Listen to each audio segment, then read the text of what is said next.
नमस्कार दोस्तों, आपका स्वागत है आपके अपने YouTube channel life with lawyer में। आज आपके सामने एक बहुत ही अलग टाइप की कहानी लेकर आया हूँ।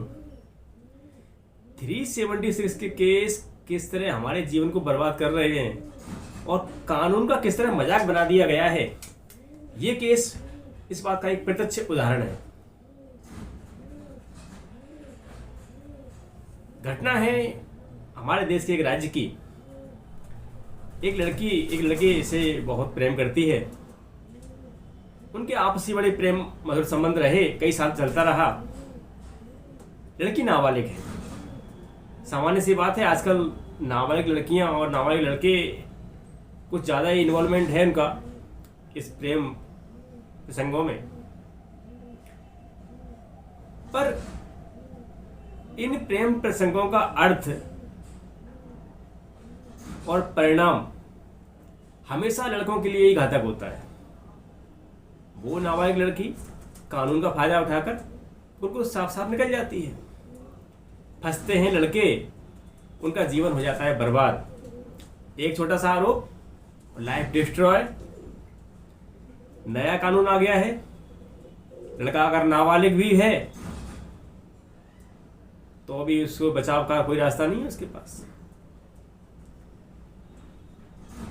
कहानी शुरू होती है एक शहर की, जहाँ लड़का लड़की आपस में काफ़ी प्रेम संबंध भाव में रहते हैं और चलते चलते ये कई महीने उनका चलता है। इसी प्रेम प्रसंग के दौरान लड़के के माता पिता को ये पता चलता है तो लड़के को डांटते हैं कि उस लड़की से दूर रहो, उसके साथ इस तरह संबंध रखना हमारे परिवार के लिए ठीक नहीं है। लड़के को समझ में आती है बात, तो थोड़ा दूरियां बनाना शुरू करता है लड़की से। और लड़की का तो कुछ अलग ही सिस्टम था, उसको वो चीज़ समझ में नहीं आती, क्योंकि जब तक उनके प्रेम संबंध चल रहे थे उसके सारे खर्चे पूरे हो रहे थे। इन्हीं सब चीज़ों के बीच जब लड़के का उसके यहाँ आना जाना नहीं था और एक रोक सी लग गई थी, तो उसके मधुर संबंध अपने ही एक रिश्तेदार से हो गए जो कि छुपे हुए थे, किसी को उस बारे में नहीं पता था। इसी बीच लड़की हुई प्रेग्नेंट। लड़की ने तत्काल उस लड़के का नाम ले दिया। लड़का तो समझ नहीं पाया कि भाई उसके प्रेम संबंध तो थे, पर कई महीने से कोई संबंध उसके नहीं रहे हैं। पर वो तो फंस गया। 376 का प्रकरण दर्ज हुआ, लड़का जेल में।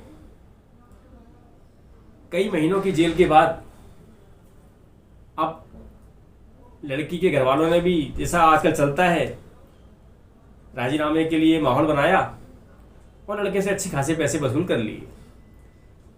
लड़की वालों को पैसे मिल गए, उन्होंने ट्रायल कोर्ट में बयान के समय बयान बदल दिए। लड़की ने इनकार कर दिया, मेरे संग ऐसी घटना कोई इसने नहीं की थी। लेकिन यही घटना प्रेगनेंसी के बाद एफआईआर दर्ज हुई थी, तो इनकार कैसे हो सकता है? अगर इस लड़के ने घटना नहीं की तो वो लड़की प्रेग्नेंट कैसे थी? इसी बीच कहानी में एक नया मोड़ आता है। नीचे जब ट्रायल कोर्ट में लड़की के बयान हो जाते हैं, उसके बाद लड़का हाई कोर्ट में अपनी बेल एप्लीकेशन लगाता है कि लड़की ने अपने बयान बदल दिए हैं और वो निर्दोष है, उसे गलत फंसाया गया था, उसे बेल दे दी जाए। हाई कोर्ट की निगाह में ये बात आती है कि यही केस के लिए एक रिट पिटीशन लड़की के द्वारा इस बात पे लगाई गई थी कि वो नाबालिग है और इस तरह की घटना से हुए बच्चे को जन्म नहीं देना चाहती है। तो हाई कोर्ट की परमिशन से उस नाबालिग लड़की के गर्भ में पल रहे बच्चे को गिराने के निर्देश डॉक्टरों की टीम के लिए दे दिए गए थे और डॉक्टरों की टीम ने उस लड़की का अबॉर्शन किया। जब ये बेल मैटर हाई कोर्ट की निगाह में आया कि ये तो वही मैटर है, इसमें लड़की ने अबॉर्शन के लिए ये बोल के हाई कोर्ट से रिलीफ ली थी कि ये बलात्कार के फलस्वरूप आया हुआ गर्भ है और वो नाबालिग है और वो इस बच्चे को जन्म नहीं देना चाहती है। इन परिस्थितियों को देखते हुए हाई कोर्ट ने परमिशन कर दे दी कि इसका एबॉर्शन करा दिया जाए। लेकिन अब ये कहानी निकल के आ रही है कि इस लड़की के साथ तो बलात्कार हुआ ही नहीं था, अपने बयानों में ऐसा कह रही है। हाई कोर्ट ने इस बात पे बहुत ही स्ट्रिक्ट एक्शन लिया और उस लड़के की बेल तो खारिज की। साथ ही पुलिस डिपार्टमेंट को यह आदेश किया कि उस बच्चे के गर्भ का जिसको एबॉर्शन करा दिया गया था उसका डीएनए टेस्ट कराया जाए इस आरोपी के साथ, पता लगाया जाए कि इसका जैविक पिता ये है या नहीं। डीएनए कराया गया। आश्चर्य का विषय तब रहा उस लड़के के लिए भी जो आरोपी है कि वह उस बच्चे का जैविक पिता नहीं था, डीएनए उससे मैच नहीं किया। अब ये पुलिस विभाग के लिए और हाईकोर्ट के लिए भी एक अलग विषय बन गया कि अगर उस बच्चे का जैविक पिता या आरोपी नहीं है तो कौन है। हाईकोर्ट के द्वारा पुलिस को सूक्ष्म छानबीन करने के निर्देश दिए गए। हाईकोर्ट ने जब आदेश दिया तो पुलिस भी इस पे एग्रेसिव हुई और बारीकी से छानबीन की तो दो संदेही आए जिन पर शक किया जा सकता था कि उसने इस लड़की के साथ ऐसा कर्म किया होगा। उन दोनों के डीएनए लिए गए और बड़े ही आश्चर्य का विषय है, उनमें से एक डीएनए मैच कर गया और ये सिद्ध हो गया कि आरोपी से हटके एक अन्य व्यक्ति जो उस लड़की का परिवार का ही सदस्य है उसका डीएनए उस भ्रूण से मैच करता है जिसका अबॉर्शन कराया गया था। यानी कि बलात्कार की जो घटना की शिकायत लड़की ने उस लड़के के ऊपर की थी जो उसका प्रेमी था, हकीकत में उसने उसके साथ कोई घटना कारित नहीं की, उसके उस रिश्तेदार ने ही उसके साथ शारीरिक संबंध बनाए थे जिसके फलस्वरूप वो प्रेग्नेंट हुई थी। हाई कोर्ट की निगाह में जब ये बात आई तो हाई कोर्ट ने तत्काल एक्शन लेते हुए उस रिश्तेदार के विरुद्ध 376 ऑफ पॉक्सो एक्ट में एफआईआर दर्ज करने का आदेश दिए, उसको अरेस्ट करने के निर्देश दिए पुलिस को।